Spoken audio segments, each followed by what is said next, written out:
श्री स्वामी समर्थ. आज 12वी बोर्डाचा फिजिक्सचा पेपर झालेला आहे आणि आज याची उत्तर सर्व आपण सांगणार आहोत.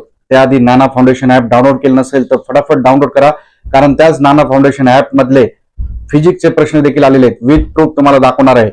10वी 12वी वाल्यांनो आता तरी जागे व्हा. 12वी सायन्स, कॉमर्स, आर्ट्स, 10वी इंग्रजी medium, semi English, Marathi medium सगळ्यांना सांगतोय आताच नाना फाउंडेशन ऍप डाउनलोड करा. तुम्हाला सर्व कोर्सेस मिळतील किंवा दिलेल्या नंबरवर संपर्क करा फटाफट.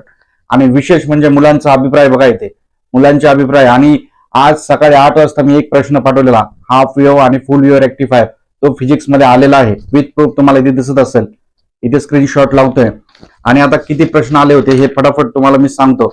व्हिडिओला लाईक करत चला, लाईक करण्यात कंजूसी करू नका. भरपूर मुलांनी लाईक केलेले धन्यवाद. बघा, ईएमएफ ऑफ सेल पहिल्या याच्यात आला होता. त्यानंतर तुम्हाला त्याच्यामध्ये सेकंड पेंडुलम आला होता. Calculate the magnetic force experience by the stationary charge expose to the uniform magnetic field. त्यानंतर क्वेश्चन एनी एट लिहायचं होतं. सेक्शन बी मध्ये एडी करंट आला होता. त्यानंतर derive expression for the nth Bohr orbit आला होता. त्यानंतर expression of magnetic field, bio servant law आला होता. Advantage disadvantage of photos diode आला होता. डिस्टिंक्शन बिटवीन द हार्मोनिक्स आणि ओव्हरटोन्स आला होता. बघा, एवढे सगळे प्रश्न आले होते. फिजिक्सचं प्रेडिक्शन कुणीच केलं नाही, परंतु नाना फाउंडेशनने केलं, कारण स्वामींचा आशीर्वाद आहे. याच्यानंतरचे पेपर देखील मॅथ्स, बायोलॉजी, केमिस्ट्री तुम्हाला सोपे जावेत. त्यामुळे आताच दिलेला नंबर संपर्क करा किंवा नाना फाउंडेशन ऍप फटाफट डाउनलोड करा. त्यानंतर तुम्हाला मी सांगतो, थर्मोडायनिक्सचा प्रश्न आला होता सेक्शन सी मध्ये.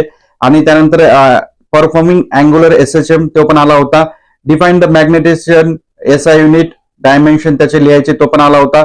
Electrical potential due to the point charge, तो पण आला होता. De Broglie wavelength section C मध्ये तो देखील प्रश्न आला होता. त्याचप्रमाणे विद्यार्थ्यांनो, सर्वात महत्वाचा 21 नंबरचा प्रश्न मी सकाळी त्यांना दिला होता. एक राईट सर्किट डायग्राम, कुठली हाफ आणि फुल वेव्ह, तर फुल वेव्ह पडलेला होता. त्यानंतर इथे तुम्हाला गॅल्व्हनोमीटर आणि तुम्हाला गणित मी सांगितलेले 4थं प्रकरण जे होतं आणि 10व याच्यातले गणित करा, ते गणित देखील आले होते. थोडे इकडे तिकडे अंक झाले होते.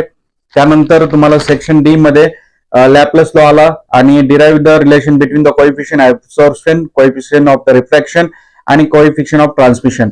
अशा प्रकारे 4ही सेक्शन मध्ये आपला दबदबा निर्माण झालेला आहे. आणखीन पण तुम्ही 10वी 12वीला असताल, वेळ वाया घालू नका. लवकरात लवकर नाना फाउंडेशन ऍप डाउनलोड करा किंवा दिलेल्या नंबरवर संपर्क करा. फिजिक्सचं प्रेडिक्शन आपण सक्सेसफुली केलेलं आहे. आणि बोर्डाकडून देखील आता तुम्हाला आनंदाची बातमी आहे, ती म्हणजे आता विद्यार्थ्यांना नव भारत उल्हास योजनेअंतर्गत विद्यार्थ्यांना 5 गुण मिळणार आहेत. 10वी 12वीच्या विद्यार्थ्यांना हा प्रस्ताव आता शिक्षण संचालनाने बोर्डाकडे पाठवलेला आहे. आता याच्यावर बोर्ड काय निर्णय घेतं ते बघणं खूपच रंजक असणार आहे.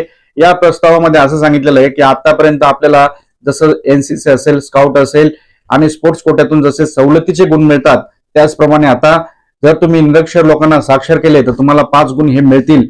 अशा प्रकारचा प्रस्ताव आहे. तुम्हाला फिजिक्सचा पेपर कसा गेला कमेंटमध्ये आपला अभिप्राय नोंदवा. श्री स्वामी समर्थ.